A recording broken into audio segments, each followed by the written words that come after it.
In the middle of the Arizona desert, just as the sun was rising, Jack Morrison found a woman dying.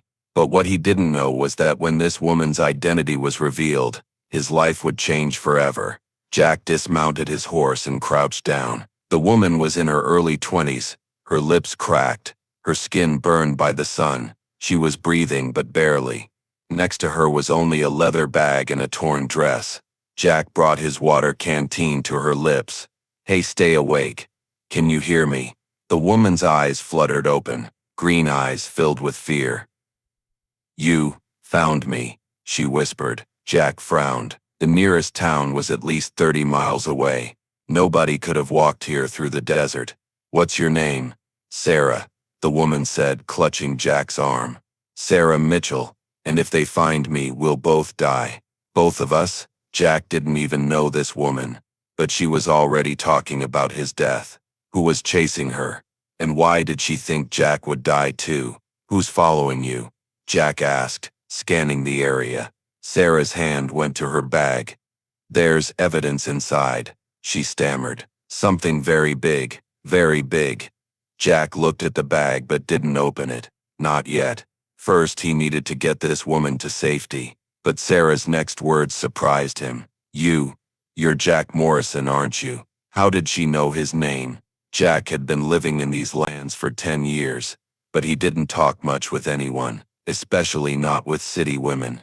"How do you know?" Sarah tried to smile, but it turned into a grimace. "Because I was looking for you." This was impossible. Jack Morrison wasn't a man anyone was looking for. 10 years ago, when he was a deputy sheriff, everyone had forgotten him after what happened, or so he thought. "Why were you looking for me?" Because you were my father's partner." Jack's world spun. Whose father? Which partner? It had been 10 years since he left Tucson, and he hadn't left anything behind, or so he thought. Sarah continued. "My father was Sheriff Robert Mitchell." Robert Mitchell. Jack's stomach churned. Of course, Mitchell's daughter. But Mitchell had died 12 years ago when Jack was a deputy. "Heart attack," they said. But Jack knew the truth. "Your father is dead," Jack said in a cold voice. "No." Sarah shook her head. "He was murdered, and you're the only witness." Jack jumped to his feet. How did this woman know these things? Mitchell's death had remained a secret. Only 3 people knew the truth. Jack, the killer, and how do you?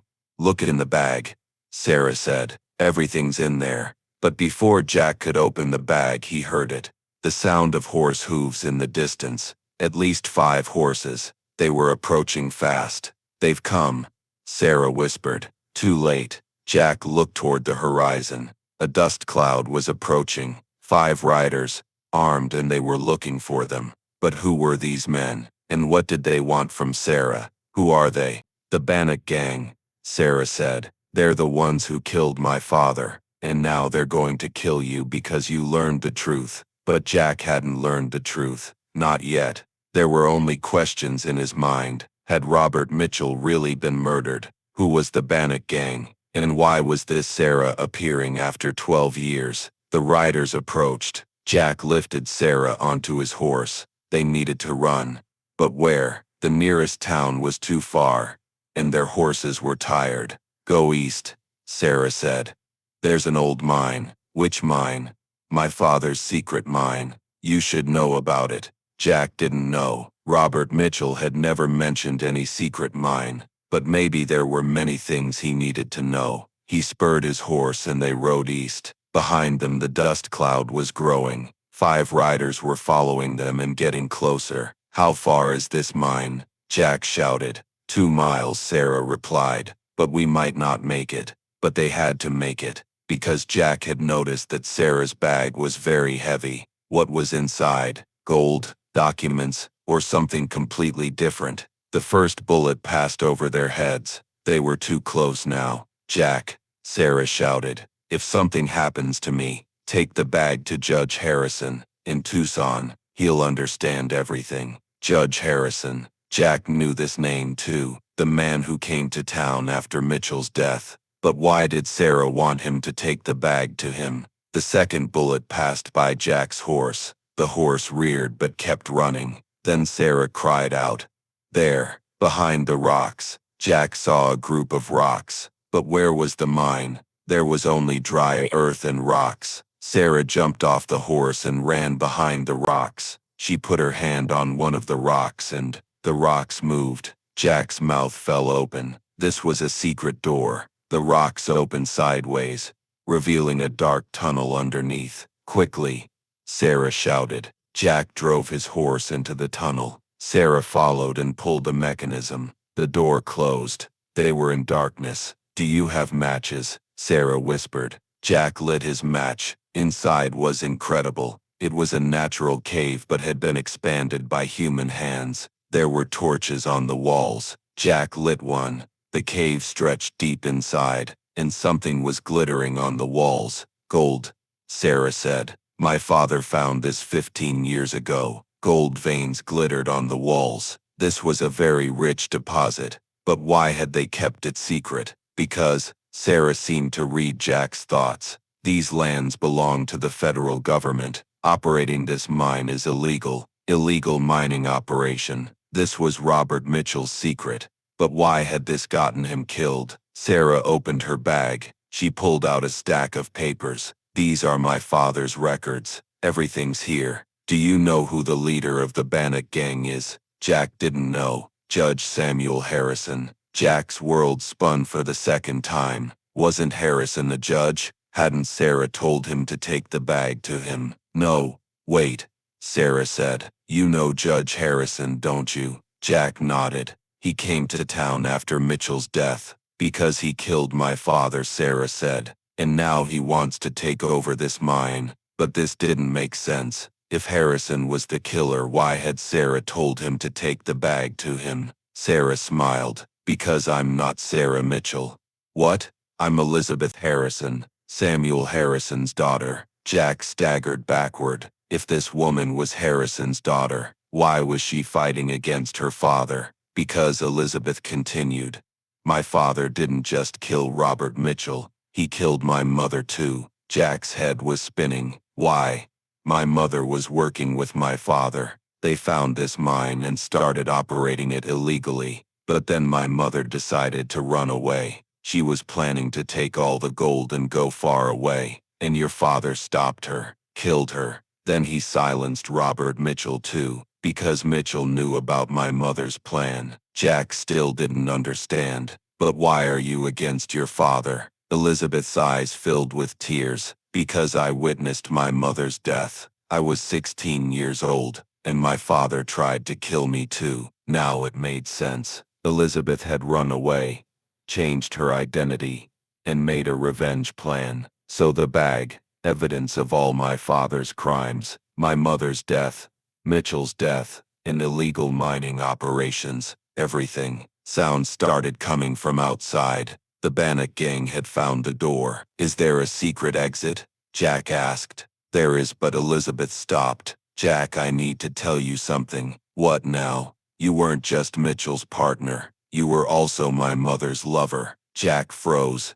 What? Mary Harrison. My mother's name was Mary Morrison before marriage. Morrison, Jack's surname. This couldn't be a coincidence. Was she my sister? Elizabeth nodded. Your sister, and you're the only witness to her death. Jack's memories returned. 12 years ago, Mary Harrison's death. They said heart attack, but Jack had seen Samuel Harrison leaving his house that night. His hands were bloody. I remember everything. Jack said slowly. That's why I was looking for you.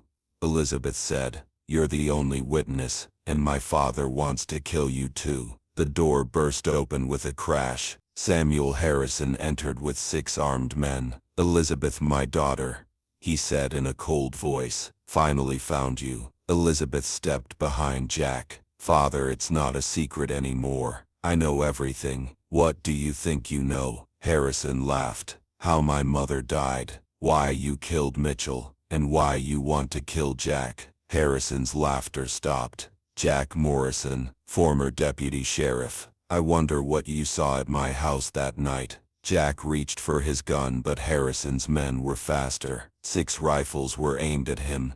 Put your hands up, Morrison. Jack slowly raised his hands, but he had a plan in mind. Where was the secret exit Elizabeth had mentioned? Now, Harrison said.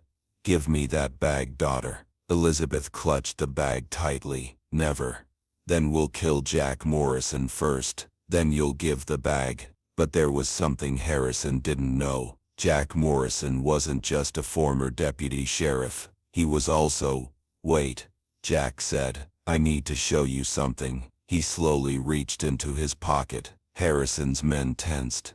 But Jack only pulled out a paper. What's this? Harrison asked. My federal agent identification. Harrison's face changed. Impossible. Jack smiled. Washington sent me 2 years ago to investigate illegal mining operations. This wasn't true. Jack was bluffing. But how could Harrison know? You're lying, Harrison said. But there was doubt in his voice. Then why will the federal army be here in 10 minutes? Jack asked. This was also a bluff. But would it work? Harrison's men looked at each other. Fighting the federal army was very different. Boss, one of them said. Maybe we should leave. No, Harrison shouted. This man is lying. But at that moment sounds came from the cave entrance. Horse hooves and commands. Jack had a chance. Maybe someone was really coming. Too late, Harrison. Jack said. Surrender. Harrison drew his gun. I'll kill you first. But Elizabeth was faster. She jumped on her father and knocked the gun aside. The bullet hit the ceiling. Jack sprang into action. He knocked down a nearby man with one punch and took his gun. Harrison's other men were trying to understand what was happening in confusion. Gunshots filled the cave. Jack neutralized 2 men. Elizabeth was wrestling with her father. The other 3 men started running toward the exit. Elizabeth, Jack shouted. Where's the secret exit? Elizabeth broke free from her father and pointed deep into the cave. There, on the left wall. Jack ran. He found another secret mechanism on the wall and pulled it. The wall opened. Quickly, he shouted to Elizabeth. Elizabeth grabbed the bag and ran to Jack's side. Harrison was also following them. The secret passage was a narrow tunnel. They had to run single file. They could hear Harrison's voice behind them. You can't escape. This desert will kill you. At the end of the tunnel, light was visible. Another exit. When they came outside, the sun dazzled their eyes. They were on the other side of the rocky area. And there really were federal soldiers. Jack's mouth fell open. This couldn't be a coincidence. Who are you? Asked the soldier's commander. Jack Morrison, Jack said. And this is Elizabeth Harrison. Morrison, the commander said. We were looking for you. What? We received orders from Washington. An investigation has been opened about Judge Samuel Harrison. You're a witness. Jack looked at Elizabeth. Did you know about this? Elizabeth smiled. My father wasn't working alone. He had partners, and I wrote letters to them too. What a smart girl. When Harrison came out of the tunnel, he found himself surrounded by soldiers. Samuel Harrison, the commander said. You're under arrest. The expression on Harrison's face was worth seeing. Years of planning had collapsed in a few minutes. This isn't over, he growled, looking at Elizabeth. It's over for me, Elizabeth said calmly. As the soldiers took Harrison away, Elizabeth gave the bag to the commander. There's evidence inside, she said. Everything. The commander looked in the bag and whistled. This is going to be a very big case. Jack turned to Elizabeth. What will you do now? I don't know, Elizabeth said. I've lived only for revenge for 10 years. Now I'm free. But I don't know what to do. Jack thought. We can build a new life together. Elizabeth looked at him.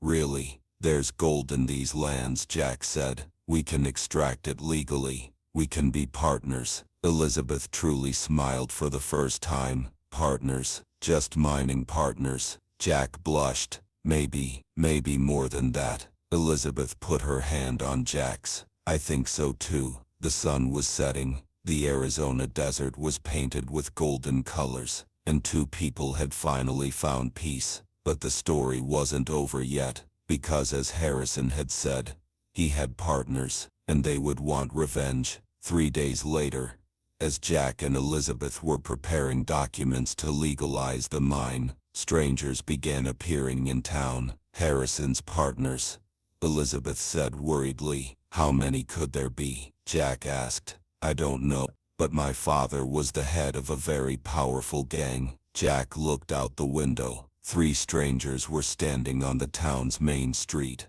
They were armed and examining the area. They're looking for us, Jack said. What will we do?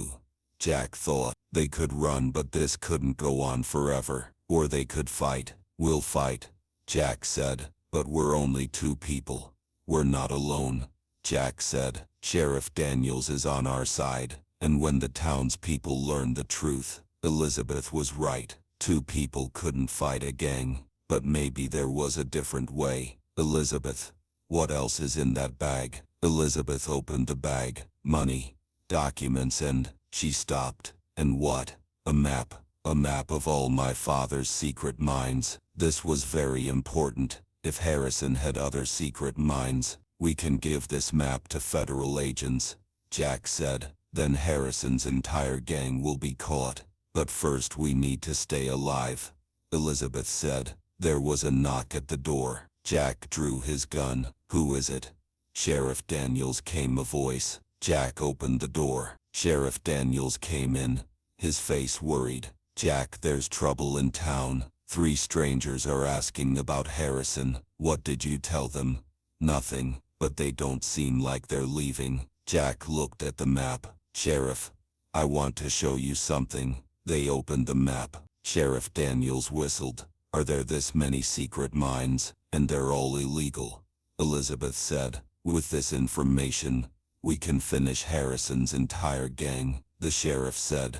But first we need to deal with these 3 men. Jack was thinking of a plan. Sheriff, how reliable are the townspeople? Most are good people, but they're afraid of Harrison. What if they learn that Harrison is no longer powerful? Sheriff Daniels thought. Then maybe they'll help. Elizabeth liked the idea. Let's gather the people. Tell them the truth. An hour later, a crowd had gathered in the town square. Jack stood up. My neighbors, he said loudly, I'm going to tell you something important. He told them about Harrison's arrest, his secret mines and his gang. The people were shocked. Now Harrison's 3 men are in our town, Jack said. They're trying to intimidate us, but we won't be afraid. Voices rose from the crowd. You're right, we won't be afraid anymore. But at that moment the 3 strangers entered the square. The talking is over, said the tall one among them.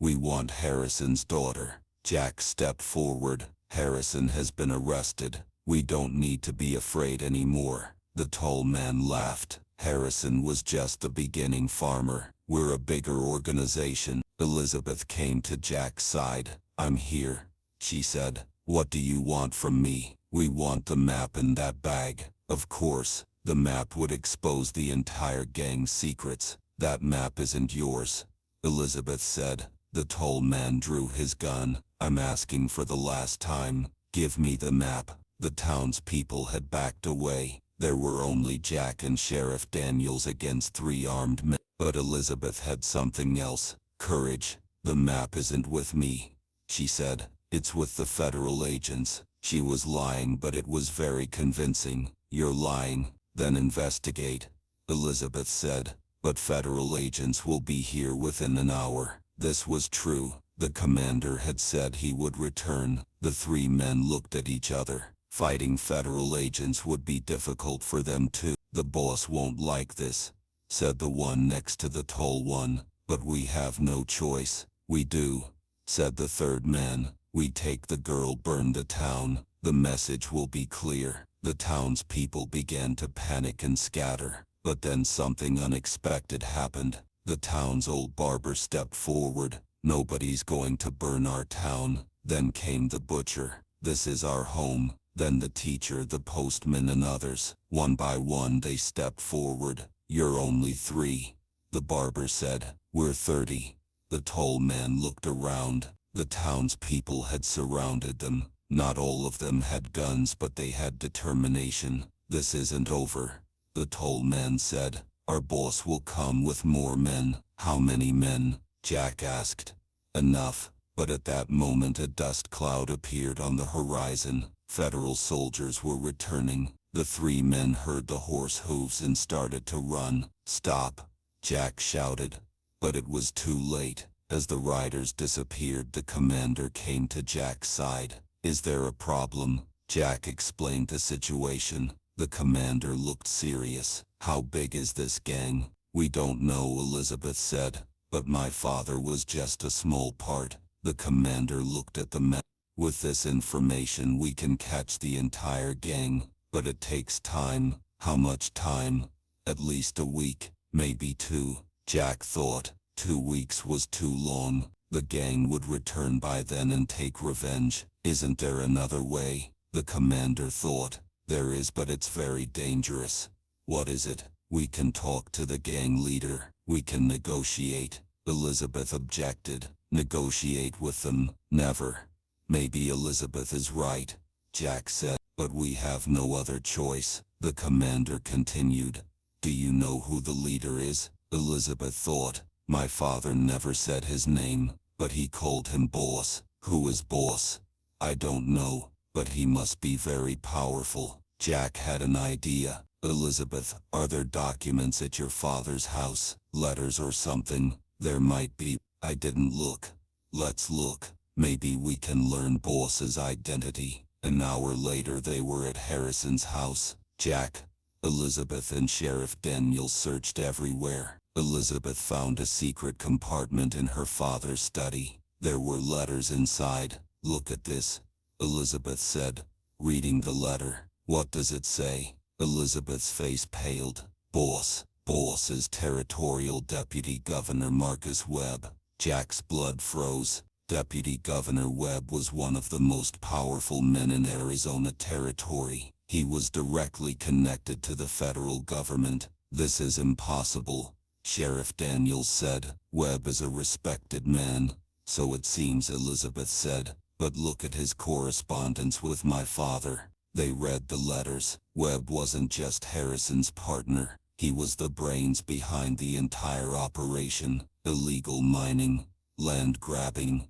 even murder orders. Everything came from Webb. "We should give this information to federal agents," Jack said. "But Webb is in the federal government," Elizabeth said. "Who can we trust?" This was a difficult question. If Webb was really this powerful, some of the federal agents might be working for him too. "We can trust Commander Miller," Jack said. "He came directly from Washington." "I hope you're right," Elizabeth said. But at that moment, looking out the window, Jack froze. 20 riders were approaching the town. "Too late," he said. "Webb's men have come." Sheriff Daniels looked out the window. "This many men, we can't fight." Elizabeth took the bag. "Let's escape through the back door." But it was too late. The house was surrounded. "Harrison House," a voice shouted from outside. "Come out or we'll burn the house." Jack thought, should they surrender or fight? "Jack," Elizabeth said, "maybe we should surrender." "Never. Webb will kill you." "But we have to think about the townspeople too. Innocent people shouldn't die because of us." Elizabeth was right. Jack shouted out the window. "What do you want?" "We want Elizabeth Harrison in that bag. We won't touch anyone else." Jack looked at Elizabeth. "This is a lie. They'll kill you." "I know," Elizabeth said calmly, "but there's no other way." But Jack was thinking something else. Would Webb come out in the open like this? Wasn't this too risky for him? "Elizabeth, are there Webb signatures in those letters?" Elizabeth looked. "Yes, in his own handwriting." "Then we have a very powerful card in our hand." Jack went to the window. "I want to talk to Webb." "Webb isn't here," came the reply. "Then how will we negotiate?" A long silence came from outside. Then a different voice was heard. "I'm Deputy Governor Webb. What do you want to negotiate, Morrison?" Webb had really come. This showed how desperate he was. "I want the documents in your hands." Webb continued. Which documents? Jack asked, playing games. You know very well which documents. Jack signaled Elizabeth. He had prepared a plan. Webb, Jack shouted. I have an offer for you.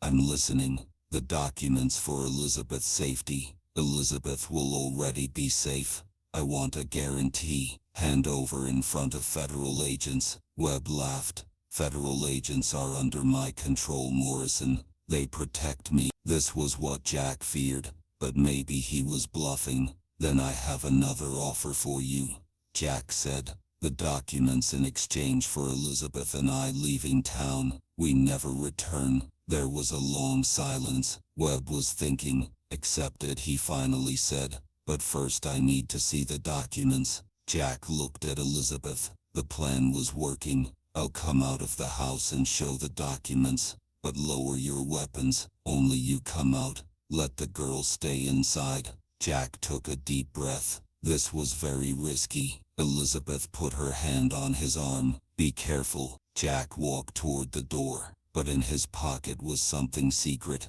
Elizabeth had given him another document that no one knew about. Jack opened the door and went outside. 20 armed men surrounded him. Webb stood in the middle. Webb was exactly as Jack had imagined. Expensively dressed, self-confident, but with cold cunning in his eyes. Morrison, Webb said, let's see the documents. Jack showed the papers in his hand. These are Harrison's private records, all correspondence with you. Webb stepped forward.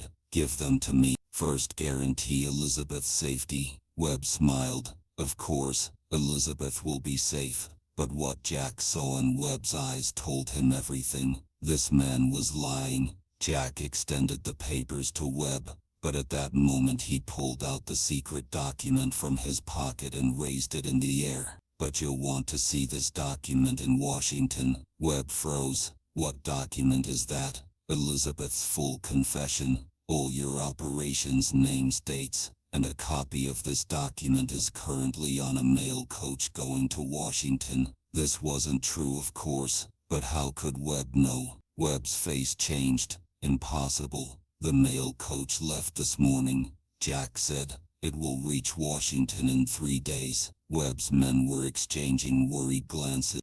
Having trouble with Washington wasn't something any of them wanted. Boss, one of the men said, maybe we should retreat. Webb looked angrily at the man. No, this man is bluffing. What if he isn't? Another man asked. Jack seized the opportunity. Webb, here's my final offer. Leave town immediately, and we'll stay quiet. Otherwise Washington will learn everything. Webb was thinking. Jack could see how difficult a situation he was in. Finally Webb made his decision. Kill him. But at that moment something unexpected happened. The townspeople began coming out of their houses. They had weapons, farm tools, whatever they could find. Nobody's going to kill innocent people in our town, the barber shouted. Webb's men were confused. 20 armed men against 50 townspeople. Back off. Webb shouted at the townspeople. You back off. The teacher replied. This is our home. The tension was at its peak. Gunfire could start at any moment. But at that moment a different sound was heard from afar. A trumpet sound. The federal army was coming. Webb's face turned white. Impossible. How did they? Jack smiled. I told you, Washington knows everything. Of course this wasn't true either. Commander Miller had said he would return, but Jack didn't expect it to be this quick. The sound of federal soldiers' horse hooves was approaching. Webb's men were in panic. Boss, what do we do? Webb as a last resort pointed his gun at Jack. Give me that document. Webb, a strong voice shouted. Commander Miller had dismounted his horse. Lower your weapon. Webb was confused. Commander Miller, what are you doing here? We're conducting a federal investigation. There are serious charges against you. Webb's world was collapsing. This must be a misunderstanding. Is it? Commander Miller took the documents from Jack. Aren't these letters yours? Webb was silent. He was caught. Marcus Webb, Commander Miller said. I'm arresting you for illegal mining operations, land grabbing, bribery and inciting murder. Webb's men dropped their weapons and surrendered. They didn't want to fight the federal army. Elizabeth came out of the house and came to Jack's side. "How did you manage it?" she asked. "Courage and a little luck," Jack said. Commander Miller approached them. "Thanks to these documents, we've brought down a very large gang. The federal government is grateful to you." "What happens now?" Elizabeth asked. "Webb and his gang will be tried, and you're now free." Jack looked at Elizabeth. "We're free, but what will we do?" Elizabeth smiled. "Do you remember? Is your partnership offer still valid?" Jack smiled. "Of course." 3 months later, Jack and Elizabeth legally began operating their mine. The town grew.